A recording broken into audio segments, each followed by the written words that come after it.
Marami kasi sa atin gusto isang buhay na walang krus. Gusto natin ang buhay na walang sakit, walang problema, walang luha. Kung tutuusin, kamukha din naman natin yung sigaw ng mga tao sa Kalbaryo. Kung ikaw ang anak ng Diyos, iligtas mo ang iyong sarili, bumaba ka dyan sa krus. Mga kapatid, di ba? Yan din ang sigaw ng ating mga puso. Lord, alisin mo naman itong problema ko. Lord, ayoko na dito sa paghihirap na ito. Lord, bakit ako pa? Bakit hindi yung mga makasalanan? Bakit ako pa? Wala naman akong ginagrabyadong tao. Wala naman ako sinasaktan. Bakit ako hirap na hirap? Alisin mo, ibaba mo itong paghihirap sa aking buhay. Because we want a religion without a cross. We want a life without suffering. Pero mga kapatid, madaling umiwas sa hirap. Diyan tayo magaling eh. Magaling tayong tumakbo, magaling tayong magtago, magaling tayong mag-deny, magaling tayong maghanap ng komportableng buhay. Pero tandaan niyo po ito, ang nananatili sa gitna ng paghihirap, siya ang tunay na banal. To come down from the cross is human, but to stay on the cross is divine. We are given two choices, to become divine or to become human. Ano mas gusto mo? Yung manatili ka lang tao, pag natapos ang buhay mo, wala na.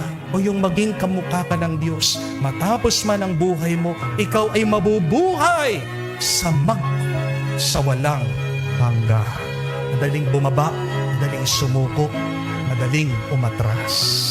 Pero ang nananatili, ang nagtitiis, ang nagmamahal, kahit na masakit, yan ay ang kamukha ng Diyos. Ang kapatid, bakit hindi po bumaba si Kristo sa krus? Kung tutuusin mo, kayang-kaya naman niya, di po ba? Isang salita lang niya, pwede niyang ihinto ang lahat. Pero hindi siya bumaba sa krus. Kasi kung bababa siya, hindi tayo maliligtas. Amen? Suffering saves others. But understand, nobody is saved if you just save yourself from suffering. May naliligtas ka kapag nagtitiis ka sa hirap. Pero wala kang natutulungan, wala kang naliligtas kung umiiwas ka sa hirap. Tingnan niyo po ang ulan. Hindi nililigtas ng patak ng ulan ang kanyang sarili. Bumabagsak siya, nawawala siya sa lupa. Pero dahil dito, ano nangyayari? Tumutubo yung halaman. Hindi po ba?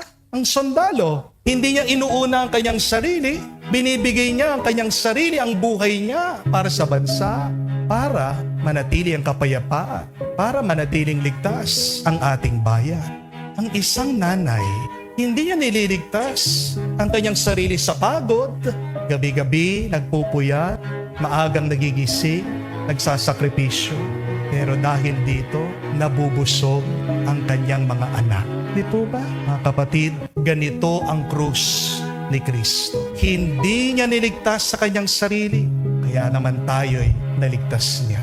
Hindi umiwas sa sakit ang ating Panginoon, kaya hanggang ngayon, tayo'y gumagaling.